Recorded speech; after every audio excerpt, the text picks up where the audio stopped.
Hello teachers, and welcome to this video on how to win over students and their parents in the trial class. So in this video we are going to look over 7 points, 7 key points for a successful trial class. So number 1 is good preparation. How can we prepare before our class? Fun introduction is number 2. We always want to make sure our class starts off with very well from the beginning. How to create a personalized lesson, praise and rewards, how to give these for our student in our trial lesson, how to adapt to students' level, giving a successful conclusion, and our last and most important point is filing the trial class report. So let's start with point number 1, good preparation. Well, for starters, I'd like to encourage all you guys to watch our instructional videos and sample lessons on the eJoy YouTube channel. There's a variety of videos you can watch to help you prepare for these classes. So point number 2 for good preparation is to check the student's self-assessment and wish list. Well, where can we find that? Well, before you give a trial class, you receive an email that has the student's name, their information such as their time of the trial class, the time that they want to have the trial class, and the schedule that they will have on a regular basis. In this case, the student wants to study the Step into Reading GK starting from lesson 1. So that can help me prepare what material we'll use. You'll notice that there's a link with a complete detailed list of this particular student. So let's take a look. This student, in their information, their self-assessment and wish list, is 7 years old. We can see that here. So what does this tell me? Well, she's a young student, so that means I can do silly games with her. I can maybe even use like plushies, or maybe we can act out certain games or verbs because she's a young learner. But down below we can see she says, I am rather introverted. So this shows me that maybe I need to prepare to ask her a lot of questions to really draw her out. Now, because she may be shy, she may not be too comfortable with doing like songs or action words. So make sure to be prepared not to make that student feel uncomfortable or obligate them to do something that they don't want to do. Next, it says here in their English level that she can read easy sentences and identify many words. Well, let's take a look at her sample lesson. She said she's going to do GK lesson 1. So look at that. There's short sentences, the dog, the cat, the bunny. So this tells me that she can go ahead and already read those sentences. Okay, what else can we learn from this student? Things I hope from my teacher. That brings us to point number 3 for good preparation. Right? Analyze well the section on what I hope from my teacher. So this is important because it tells you what the student expects from you. Here we can see speak slowly. Now this is a good point for me personally because sometimes when I get excited I tend to speak very fast. So it's a good reminder for me to slow things down. What else can we see? Well, it says focus on teacher-student interaction. So this also reminds me to prepare questions in advance for the lesson, so the student keeps talking as much as possible. We can also see that the student wants me to correct their grammar, pronunciation, and vocabulary. So this shows me that the parents really want this student to speak correct English, to give grammatically correct responses as well. So that's something to keep in mind. Now, really make sure that you look over these details before the trial class because they'll make it more enjoyable for you and for the student, and it'll help you adapt accordingly. Very good. So that brings us to point number 2. We must give a fun introduction. Well, how can we do that? Well, of course, we always want to greet with a smile and to be very, very engaging and to be very polite with our students. When we introduce ourselves, we can use their name. For example, hello, Yi, how are you? And make sure to use TPR, right? How are you? And if you see they're struggling, are you happy or sad? That can really help the student to give the right response. So use lots of TPR and ask questions about the student, right? For example, how old are you? 5 or 6? Or you can say, do you like ice cream? I love ice cream. I love dogs. Do you like dogs? So you can use visual aids as well to get the conversation going with the student from the very, very beginning. And it can help you adapt during the lesson to make it more interesting for them personally. Number 3, a personalized lesson.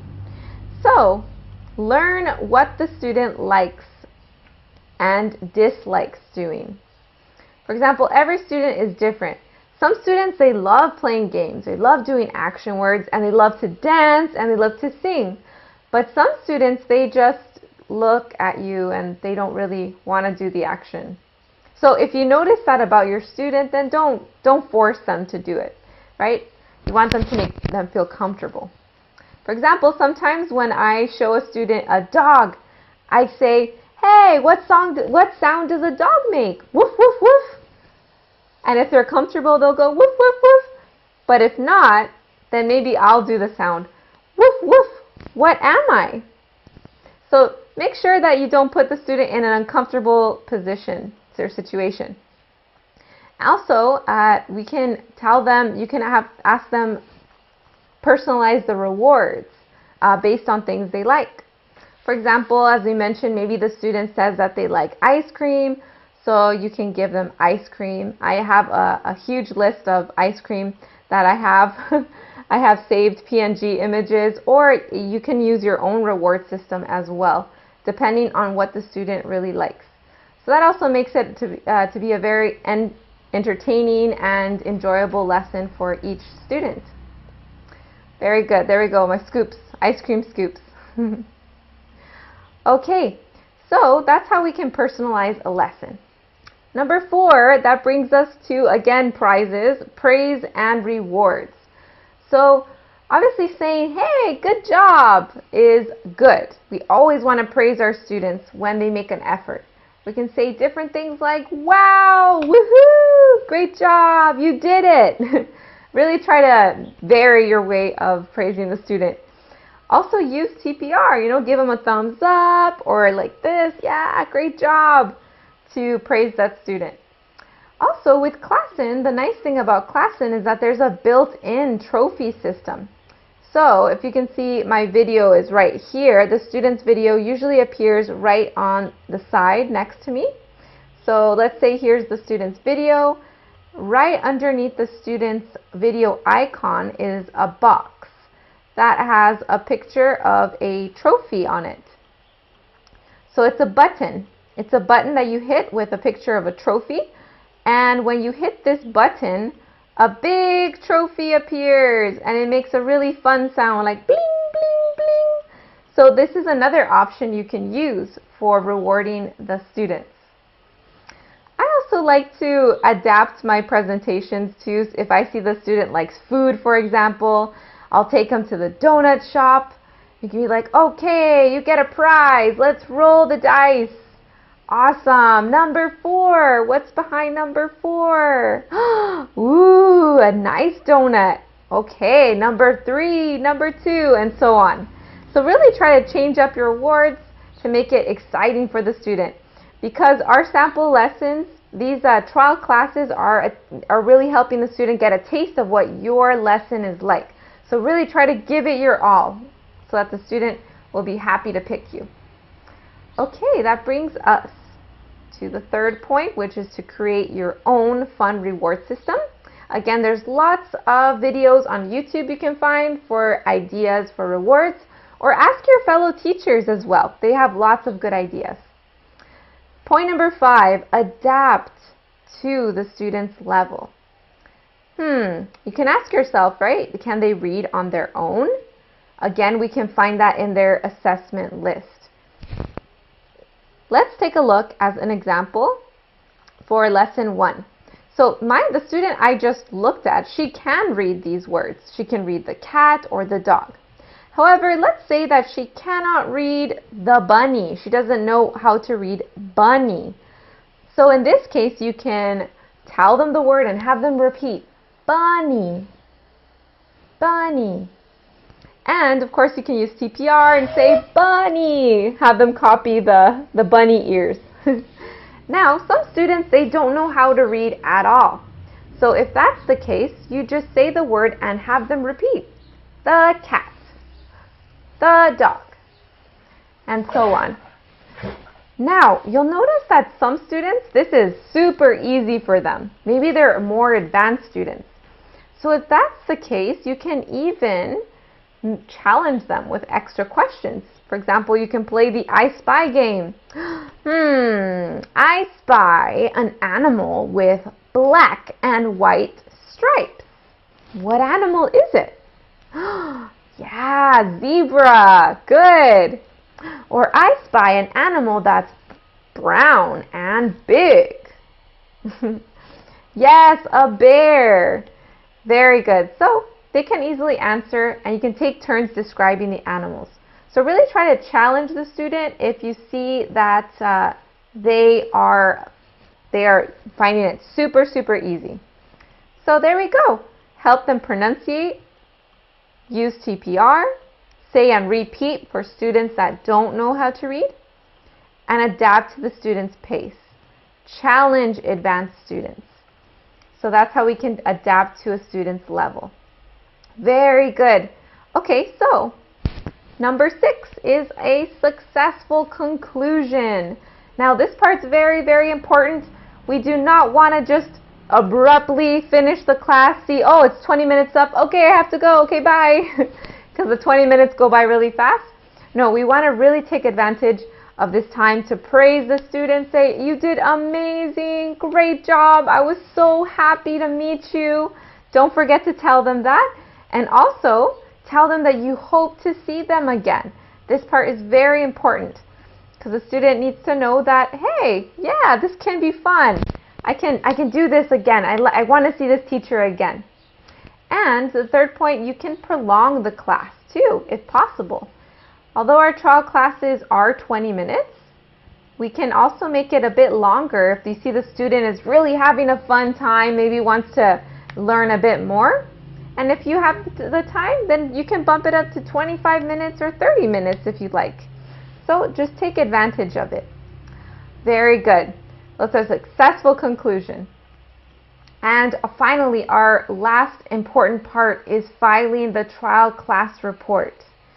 Now, this is something that we want to complete as soon as possible. Why? Well, because without the report, the parent won't be able to really make a decision. This report helps the parent see what needs the child has, what you've observed from the child, and it helps them to make the final decision to enroll in a class with you. Now, let's take a look at an example of a class report. Here we go. This is a report I already did before with the trial student. So as you can see, it's a little long, it is, but it's worth it when you fill the report because it helps them to enroll with you and have future lessons with the student. So for starters is the general observations. So this is a part where you can make a brief summary of the overall performance of the student. For example, in this particular student, I said, she did amazing. She's a very smart girl. I was impressed by her ability to read and repeat the numbers as well as her ABCs. She had a great attitude to learn. She was very respectful and attentive during the class. So, yeah, this can help the parents see what positive observations I made of the student from my perspective. Next, you can evaluate the student's effort and participation. You can say the student participated perfectly or the student barely participated during the trial class. So again, always remember to stay positive and to take into consideration a student's age, because a student that is 4 years old may be a bit more distracted than a student that is 6 or 7. Next, you'll evaluate the student's speaking, their vocabulary, sentence, grammar, and pronunciation.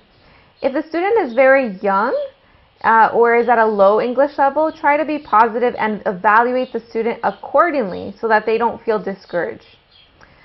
Excellent. So then you also have to tell the students listening, how they listen during the class, and their reading. Once you're done with those points, you make a final recommendation.